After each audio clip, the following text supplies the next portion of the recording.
Bem-vindos ao Baú IPP. Eu sou a Débora e a pregação de hoje é do nosso querido pastor Arival Dias.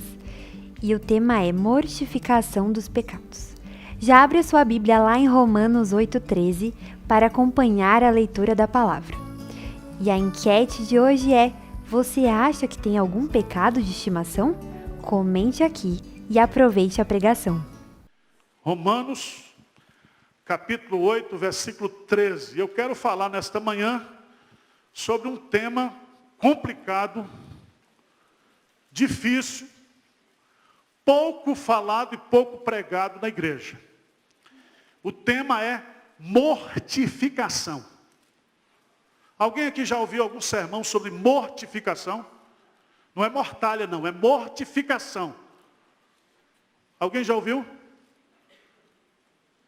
Você já ouviu sermão sobre justificação, sobre santificação, sobre glorificação, sobre regeneração, mas quando chega nesse negócio de mortificação, a gente foge porque esse negócio é castração.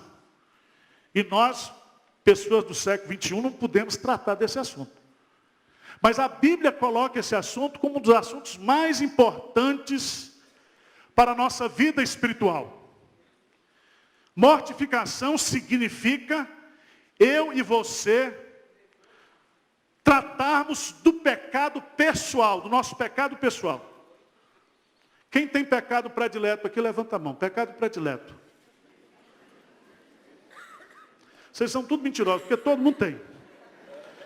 É aquele pecado, é igual ao regime. Que você obedece todos os outros, você diz, também eu não sou de ferro, eu tenho que ter esse pecadinho aqui na minha vida. E meus amados irmãos, preste atenção, eu queria que você lesse comigo, Romanos capítulo 8, versículo 13, vamos ler juntos? Porque se viverdes segundo a carne, caminhais para a morte, mas se mortificardes os feitos do corpo, certamente vivereis. Eu vou ficar só com a segunda parte do versículo, que diz assim: se pelo Espírito mortificardes os feitos do corpo, certamente o quê?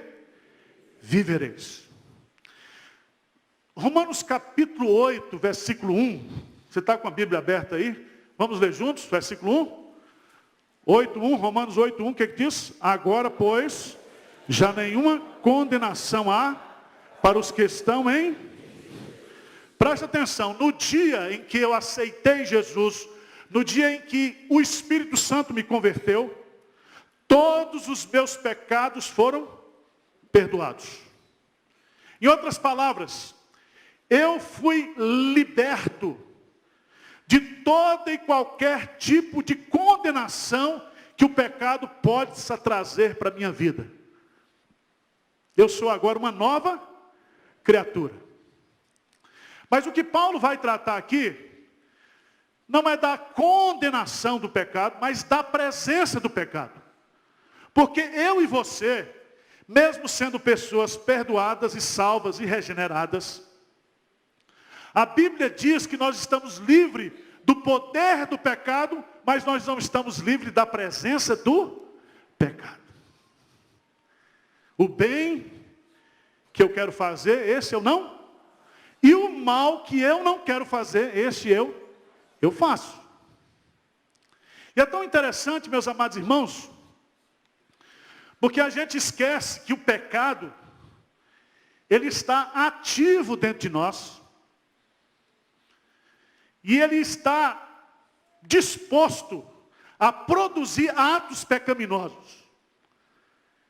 E o único caminho que nós temos como crentes é usar esse recurso que Deus nos dá, que ele chama aqui de mortificação.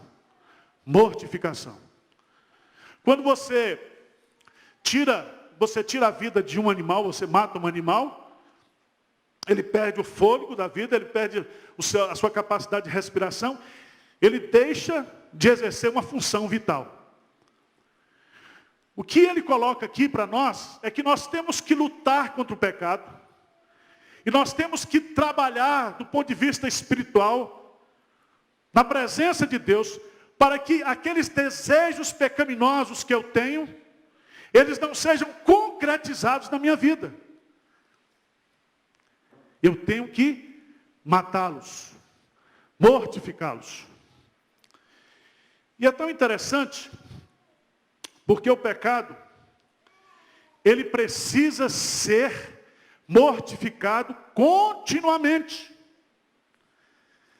Um pecado que você deixou de cometer essa semana, se você não tiver cuidado, na próxima semana você está cometendo esse mesmo pecado. Então aquele pecado, aquela tentação que foi resistida e que foi mortificada naquela semana, pode vir na outra semana. Por isso que Jesus Cristo diz que nós devemos vigiar e orar para que nós não entremos em tentação. Porque na verdade o espírito está pronto, mas a carne é fraca. E eu queria então chamar a sua atenção para isso.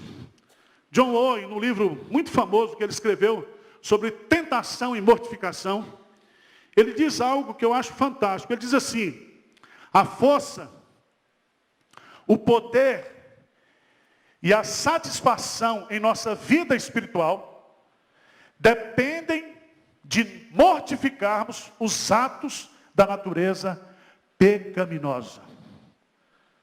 Ou seja, o que nos impede de termos uma vida prazerosa, o que nos impede de sermos usados mais por Deus, o que nos impede muitas vezes de termos uma vida mais profunda com Deus, de termos experiências mais profundas com Deus, é porque nós não estamos tratando o pecado da nossa vida.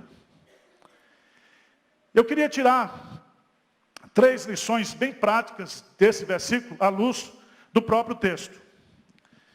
Veja que ele diz aqui, claramente, no versículo 13, porque se viverdes segundo a carne, caminhais para a morte, mas se pelo Espírito mortificardes os feitos do corpo, certamente vivereis. Para quem Paulo está escrevendo isso? É para pessoas que não são crentes ou para as pessoas que são crentes? Hein? Para as pessoas que são crentes. Veja que no versículo 12 ele diz assim: assim pois, irmãos, nós sabemos, meus amados irmãos, que antes de nós conhecermos a Cristo, e antes de nós sermos crentes, o pecado fazia parte da nossa natureza.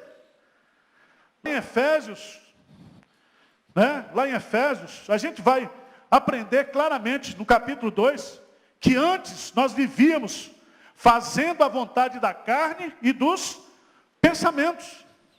O pecado para nós era prazeroso, o pecado para nós era algo que a gente se deleitava. O pecado era algo que nós fazíamos com prazer e com satisfação. Mas agora, a mortificação, depois que eu fui regenerado, e aí você vai descobrir no capítulo 8, que todo crente regenerado, ele tem dentro de si o Espírito Santo. Se você pegar esse capítulo 8 e fizer uma análise, uma leitura dele, você vai descobrir que o Espírito Santo vive em nós. E se você não tem o Espírito Santo, você não é de Cristo. Abra a sua Bíblia, por favor, em Colossenses. Colossenses capítulo 3.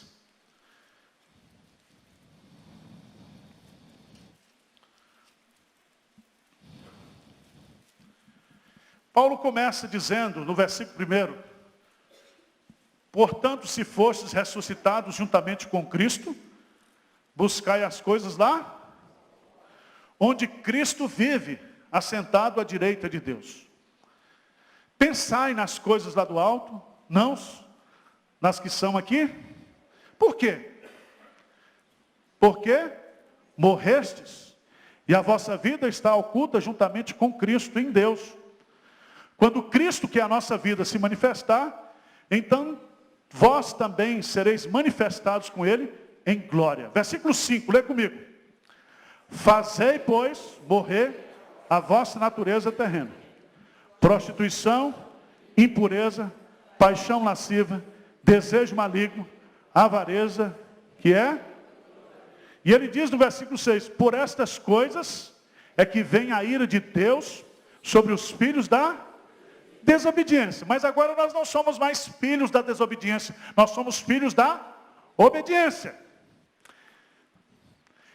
Essa expressão que está aí no versículo 5, fazei morrer, tem uma força de um imperativo que diz, você precisa mortificar aquilo que Paulo vai chamar de velho homem, de velha natureza. Do pecado que habita em nós, desse remanescente de pecado que está dentro de nós.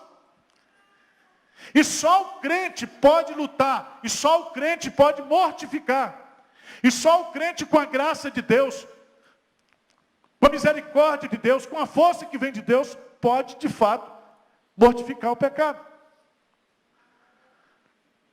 E eu pergunto para você, você como crente, como cristão, você tem mortificado o pecado? Você tem lutado para não pecar? Você tem identificado na sua vida aqueles pecados em áreas específicas da sua vida que você está lutando, que você está orando, que você está pedindo a Deus para libertar você daquela situação, para não deixar que você caia em pecado naquela área da sua vida? A mortificação, meus amados irmãos, é um dever do cristão. Paulo fala que ele esmurrava o seu próprio corpo, para não ser condenado. Infelizmente, hoje na igreja, o pecado, muitas vezes tem sido colocado como se fosse uma doença. Quando não é espiritualizado. O demônio do adultério, o demônio da glutonaria, o espírito de avareza.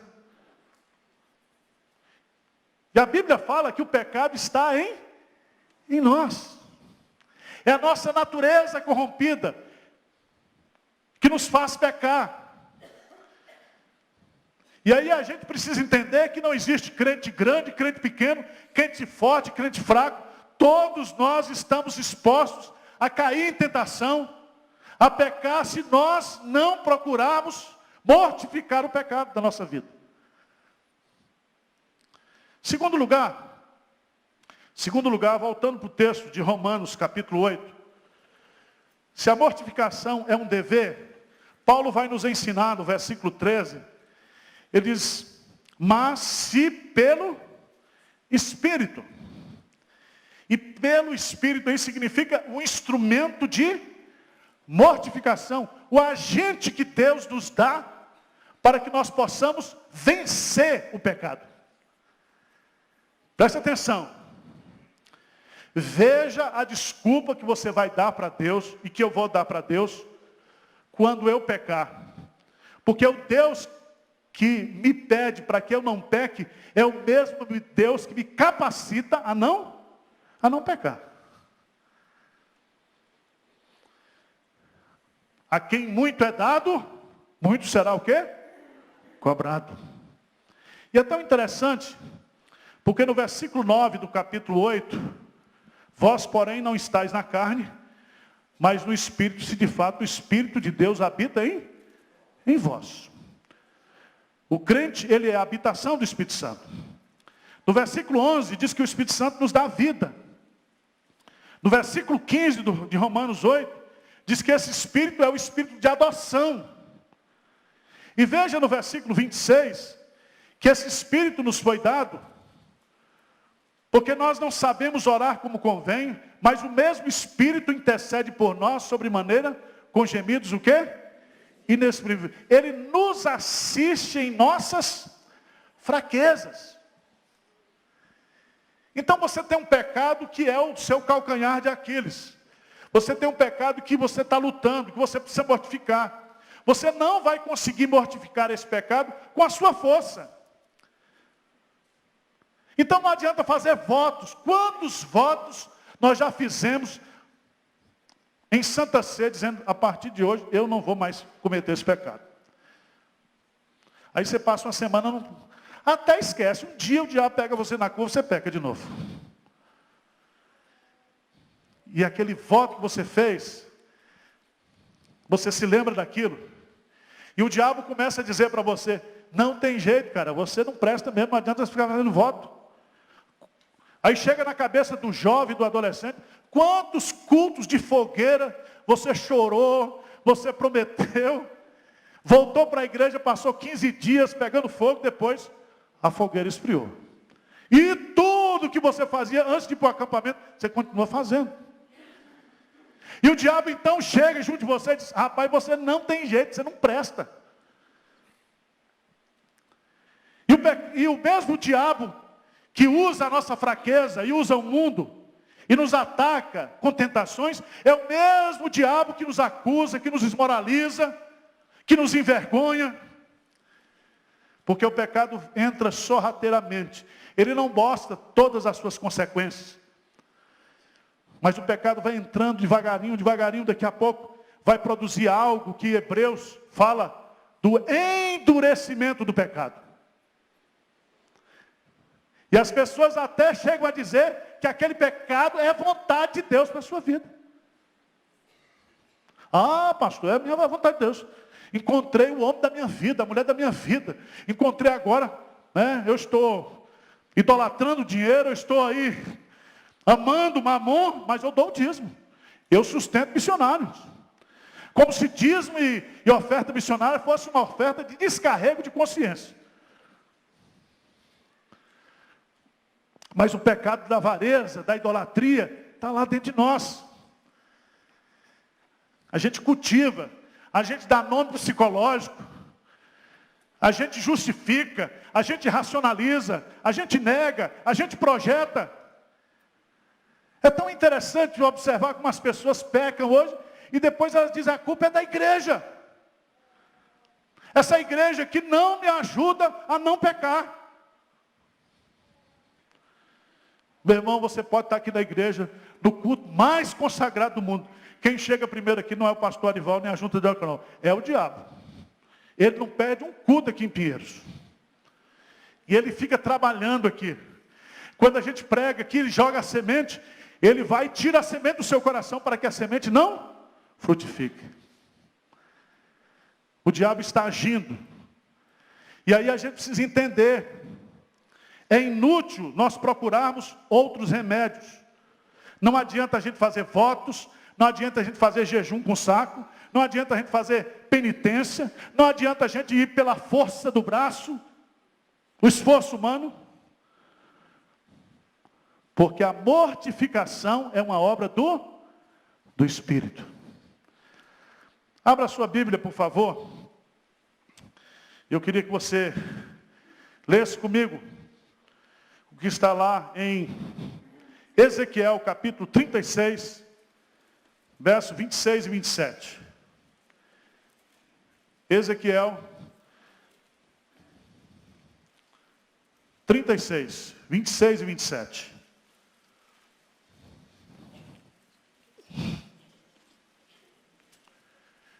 Ezequiel 36, 26 e 27. Vamos ler juntos? Ezequiel 36, 26 e 27. Vamos lá? Dar-vos-ei coração novo, e porei dentro de vós, tirarei de vós o coração de pedra, e vos darei coração, porei dentro de vós o meu espírito, e farei que andeis nos meus estatutos, guardeis os meus juízos e os observeis. Preste atenção, que nesse processo de santificação, a mortificação é algo importante. A gente lutar contra os pecados que nós gostamos e que esses pecados estão presentes na nossa natureza. Nós fomos libertos do seu poder, mas não fomos libertos da sua presença. E o único recurso que a gente tem é o poder do Espírito. É Ele que arranca o coração, Ele que muda o coração. Quando Davi, depois de pecar e de confessar o seu pecado, no Salmo 51, ele diz, cria em mim, ó Deus, um coração puro. Só o Espírito Santo pode criar um coração puro. E é interessante, porque tentando entender, eu fico, mas como é que o Espírito Santo faz isso? Como é que o Espírito Santo produz essa obra no nosso coração? E a primeira coisa que o Espírito Santo faz é justamente mudar o seu coração. Porque o pecado, meus amados irmãos, quando ele começa a ganhar espaço na minha vida e na sua vida, quando a gente começa a alimentar determinados pecados, a gente chega num momento que a única saída que a gente vê para se livrar daquilo é pecando. E é o Espírito Santo que tira as escamas dos nossos olhos, que ilumina a nossa mente. Na linguagem da minha geração, é o Espírito Santo que faz cair a ficha. Você está indo para o matadouro, você está cedendo à tentação, você vive uma paixão lascívia, e se não é o Espírito Santo para iluminar você, você está perdido. E o texto vai nos ensinando que esse Espírito Santo, ele faz uma coisa também tremenda na nossa vida. Vamos abrir lá em Gálatas, capítulo 5. Gálatas capítulo 5, o apóstolo Paulo coloca a diferença, e ele fala que a carne produz o quê? Obras. Obras. Mas que o Espírito Santo produz o quê? Fruto. Fruto. E é tão interessante essa linguagem, porque em Gálatas capítulo 5, ele vai dizer no versículo 16 e 17, digo, porém, andai no Espírito, e jamais o quê? Satisfareis a concupiscência, porque a carne milita contra o Espírito contra a carne, porque são opostos entre si, para que não façais o que porventura seja do vosso querer. É o diabo aqui com tridente, e o Espírito Santo dentro de você dizendo, não faça isso. E é tão bonito, porque ele vai dizer no versículo 19 que as obras da carne são conhecidas. E aí ele vai elencar essas obras. Mas no versículo 22, ele diz, mas o fruto do Espírito é isso. E o que Paulo está nos ensinando aqui, que somente o Espírito Santo tem o poder de tirar do meu coração as obras da carne e produzir no meu coração o fruto do Espírito. Ele tira do meu coração a lascívia e coloca em mim o domínio próprio. Ele tira de mim o egoísmo do pecado e coloca a humildade. Ele vai trabalhando na minha vida, ele vai fazendo um processo de santificação. Irmãos, só o Espírito Santo pode arrancar a carne, as obras da carne da nossa vida, da nossa conduta, e substituir isso pelas coisas de Deus. Por isso, somente o Espírito Santo, ele é poderoso para destruir, remover e libertar o pecado da nossa vida, do nosso coração. Abra a sua Bíblia em Isaías capítulo 4, versículo 4. E deixa esse versículo grifado da sua Bíblia. Isaías capítulo 4, versículo 4. Porque o Espírito Santo, ele é chamado na Bíblia de um Espírito purificador. Preste atenção, se em Cristo nenhuma condenação há, em Cristo também eu tenho a purificação dos meus pecados. Veja lá Isaías capítulo 4, versículo 4. O que diz aí? Vamos ler juntos? Quando o Senhor lavar a imundícia das filhas de Sião, e limpar Jerusalém da culpa do sangue no meio dela, com espírito de justiça e com o espírito o quê? Purificador. Lembra que João Batista disse que Jesus nos batizaria com fogo? Esse fogo purifica, limpa. É o Espírito que nos lava, que nos regenera, mas ele está dentro de nós para que esse velho homem, esses velhos hábitos, essas velhas obras remanescentes da nossa vida, que podem destruir a nossa reputação, o nosso ministério, a vida cristã. Essa natureza pecaminosa que pode trazer sofrimento para a sua casa, para os seus filhos, para a sua família, só o Espírito Santo pode nos ajudar nisso. Mas, meus amados irmãos, eu quero encerrar aplicando uma terceira lição. A mortificação é um dever do cristão. A mortificação só é possível pelo Espírito Santo. Mas a mortificação gera vida.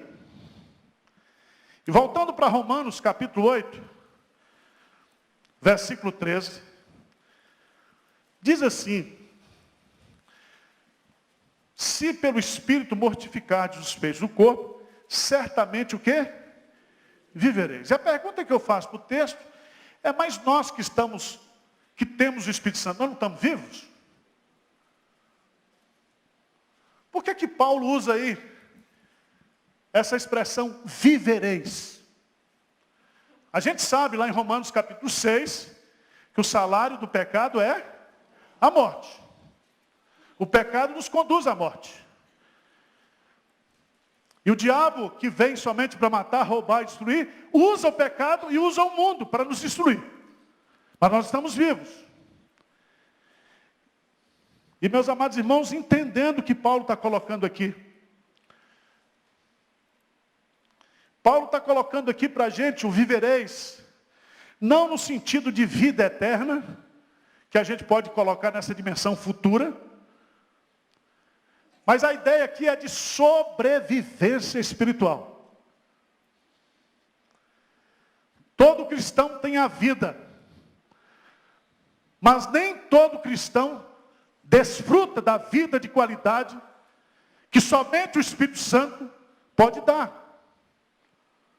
Preste atenção, Jesus diz que o Espírito Santo que habitaria em nós e que habita em nós, faria com que dentro de nós, a partir de nós, fluíssem rios de água viva. Eu pergunto para você, do seu interior está fluindo água viva? Você tem sido uma fonte de vida espiritual? Jesus Cristo diz: eu vim para que tenham vida e a tenham em abundância. Você pode dizer hoje, agora, que você é uma pessoa que está vivendo nessa abundância de Deus? E o que nos impede de viver essa abundância é justamente o pecado, que precisa ser o quê? Mortificado. Mortificado. O pecado tira a vida. E o pecado impede o crescimento espiritual. Se houver pecado na vida da igreja, a igreja não avança. Se houver pecado escondido na vida da liderança, na vida do pastor, Deus não abençoa a igreja. O nosso pecado individual reflete na comunidade. Por isso que nós, antes de querermos reformar o mundo, antes de querermos transformar o mundo, nós precisamos tratar do pecado na nossa vida. O pecado precisa ser mortificado. Mas eu termino chamando a sua atenção, porque Paulo, nesse capítulo, ele vai usar a conjunção se. Ele diz aí no versículo 13: mas se pelo Espírito. Versículo 13, ele diz: porque se viverdes segundo a carne, caminhais para a morte. Mas se pelo Espírito mortificardes os feitos do corpo, certamente o quê? Vivereis. Esse se aí nos coloca diante de condicionais, mas também de opções. Presta atenção. Deus é o médico que quer tratar do pecado da nossa vida. E o médico diz assim: você precisa tomar esse remédio. Esse remédio vai curar você, vai sarar você. Se você for um paciente zeloso, você vai tomar o remédio. Se não, você não vai tomar esse remédio. Você vai continuar doente. E o que Paulo está colocando aqui é que não basta a gente viver como se estivéssemos mortos para o pecado. Ele vai explicar isso lá em Romanos capítulo 6. Mas nós devemos nos considerar mortos para o pecado.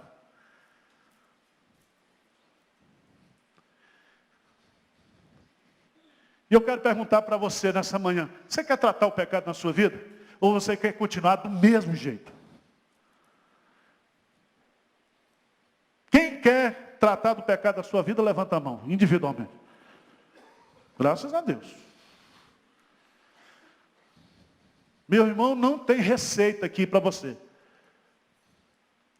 Se eu tivesse uma receita para tratar do pecado, eu cuidaria de mim, resolveria o meu problema e começaria a vender a fórmula. É igual se eu tivesse a unção de emagrecer. Eu ia vender. Ia ficar rico.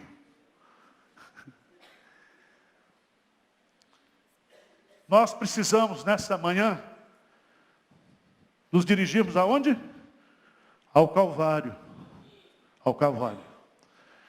Porque o óleo não vai onde o sangue não passou. Se confessarmos os nossos pecados, Ele é fiel e justo para nos perdoar o pecado e nos purificar de toda a injustiça. Você gostou da palavra de hoje? Se sentiu edificado? Então também comenta aqui o que você achou e nós voltamos com mais Baú IPP amanhã. Tchauzinho!